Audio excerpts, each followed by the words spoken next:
Hey ladies, this is Mocha Mommy here bringing you another video, and this one is dedicated to my creative spirits. All of my women out there who want to make a life and a living doing what they love, being creative, being passionate, adding color, dimension, and design to the world. Now, I have a teenage daughter who's a creative, and as we're starting to discuss our future plans, such as college and our dream jobs and career decisions, we just had to have a really honest and frank discussion.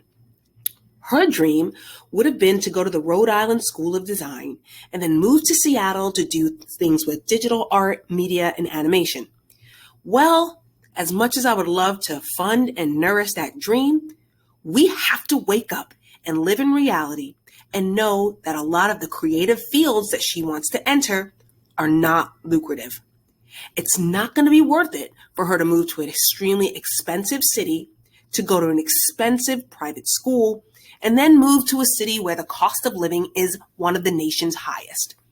Right now, we're working through Anthony O'Neill's The Debt-Free Degree. It's one of the Dave Ramsey books, and it just seems like we had to come up with other ways to make sure that she's able to reach her goals, but is fiscally responsible in doing them. One of the ways that you can be successful in the creative arts, if you want to make a living from it, is to start now. Start now by making YouTube videos and tutorials. Start now by creating that Etsy shop. Start now by showing off your artwork on Instagram, or maybe doing videos on TikTok. Some of the content creators who I recommend are Brianna Queen, A Lifestyle with Danielle, and Style by Casanova. These women can give you step-by-step guides and really great information on how you can better monetize your digital platforms if it comes to your creative outlet. Now, don't be afraid to put yourself out there. I'm constantly saying that. Get that YouTube video and YouTube channel up. Enter that creative writing contest or scholarship contest. I even had a student who had a cheer and dance background. She wanted to go into exercise physiology, so she actually tried out to be a dancer for the San Antonio Spurs and made the squad. She did it for about 2 years. It worked great with her student schedule because most of the games were in the evenings and weekends, and she got paid a pretty decent amount. By the time she graduated, the San Antonio Stars, the WNBA team, offered her a job in their recovery and physical training department. That's what happens when you put yourself out there. And even when you get rejected, sometimes you can get some constructive criticism and feedback that can help you be better the next time. One of my daughter's friends, who's a dancer, tried out for the Austin Ballet and didn't make it. But they told her to come back around the holiday season and she could get a spot in the Nutcracker because she would be what they were looking for. And guess what? She did it. She got the spot. Then one of the people she made a connection with had a youth dance troupe in Dallas. She was able to go and travel and do a lot of dance and make a little bit of money. She would have never got that opportunity if she didn't take that constructive criticism and come back better for the holiday season. Another way to make money in the creative arts is not just being in front of the camera, but sometimes behind it. People who make the production work, production assistants, media editors, makeup artists, sound engineers, writers. A lot of some of your most famous people started in these industries, and it gave them an inside look. Tina Fey was a writer. Pat McGrath, the billionaire, was a makeup artist. We also saw how many sound engineers, production assistants, who ended up becoming movie directors. So some of your best sound engineers are musicians themselves. So learn the technical side of the business so that you can monetize that too whenever what you do in the music studio or in front of the camera doesn't always pay. Another thing I suggest is to read books by or about creative people. People like J.K. Rowling, Joanna Gaines, Martha Stewart. Another really good book is I'm Not Really a Waitress. This is the story of the OPI nail polish empire. And right now, me and my daughter are reading Matthew McConaughey's Green Lights.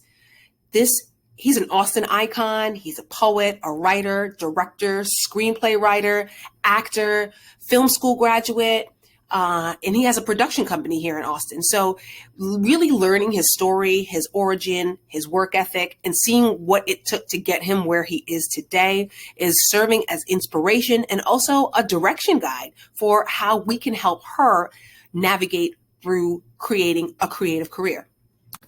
The reality is there are more creative people than there are jobs that monetize creation. And a lot of those jobs, unfortunately, are pretty low paying.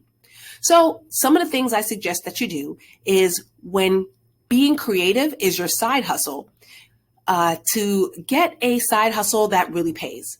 Some of the ways you can do that is by working part-time or seasonally at places that give you access to some of the things that you need the mediums you need to create your art. Things like fabric stores, hobby shops, art stores.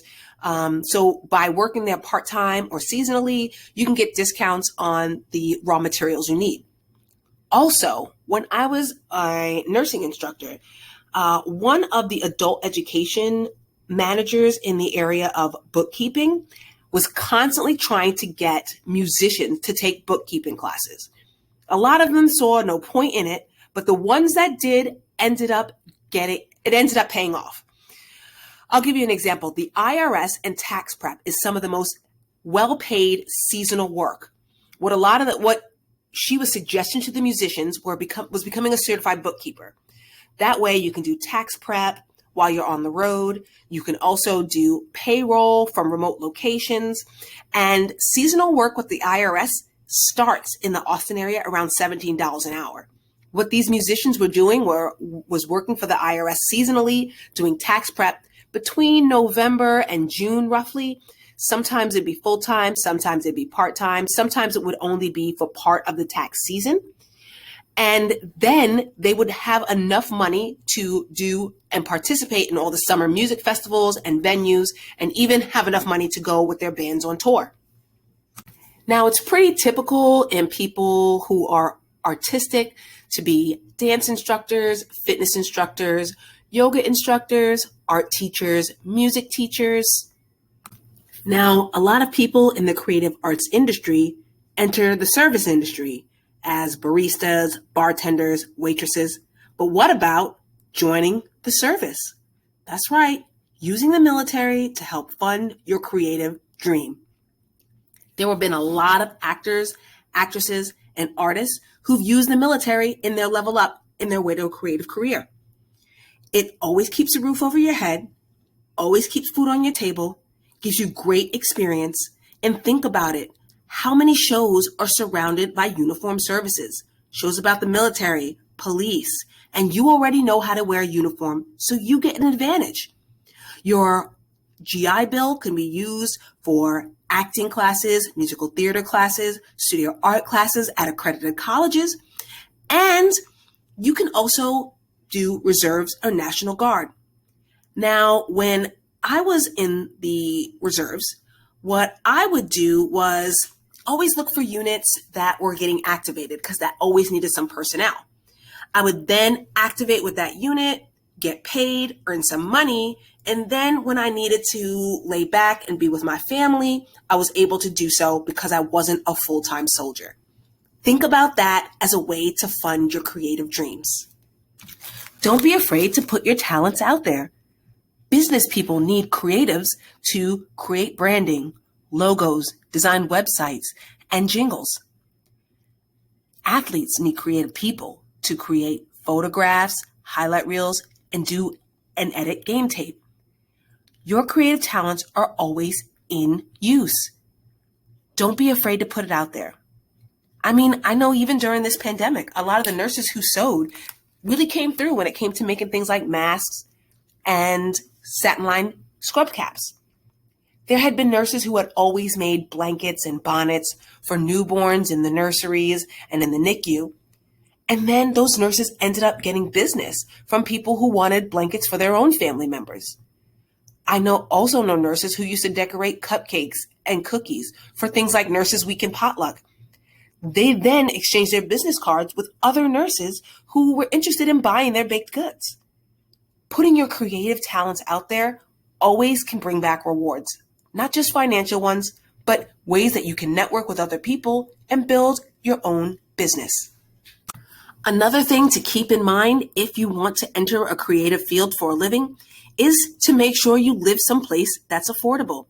Of course, we'd all love to go to New York or LA, but cities like Austin, Texas, Santa Fe, New Mexico, Atlanta, Georgia, Nashville, Tennessee, also have really thriving artist communities, places where you can network with other successful artists at a more affordable cost. We live in Austin, Texas, which is the music capital of the world. So we've decided, instead of sending her to a really expensive art school where she's going to rack up a bunch of debt, that she's going to really start her creative career here, live at home, and take a lot of the necessary software and development classes that she can at a community college level. This way, she's not graduating with a bunch of debt. So should she move to Silicon Valley or Austin, Texas, or Seattle, Washington, she's going to already have the skill set she needs, some work experience, and hopefully at least $10,000 in a properly working car. That's going to change a lot. There's not that much of a difference between someone who goes to design school at 18 and someone who goes to design school at 20. But the biggest difference for her will be how much money she has in her pocket and how much she can invest and how marketable she's going to be by having some experience. Listen, ladies, get those ebooks out now. If you are a writer, get your ebooks out, even if you only sell a couple dozen copies, because some of your most famous, wealthy, and most successful authors had hundreds and thousands of manuscripts and ideas and creative writing projects already in the works.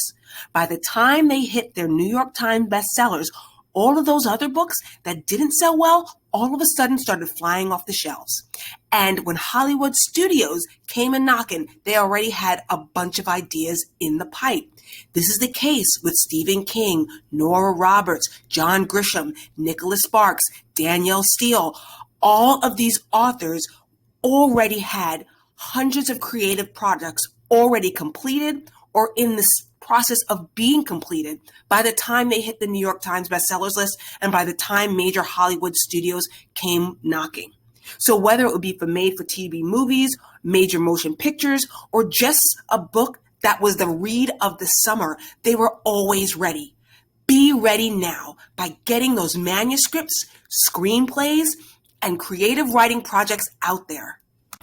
Ladies, don't be afraid. Put yourself out there, Black women.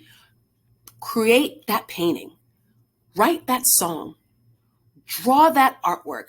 Write that novel. Write that screenplay. Just make sure you do it.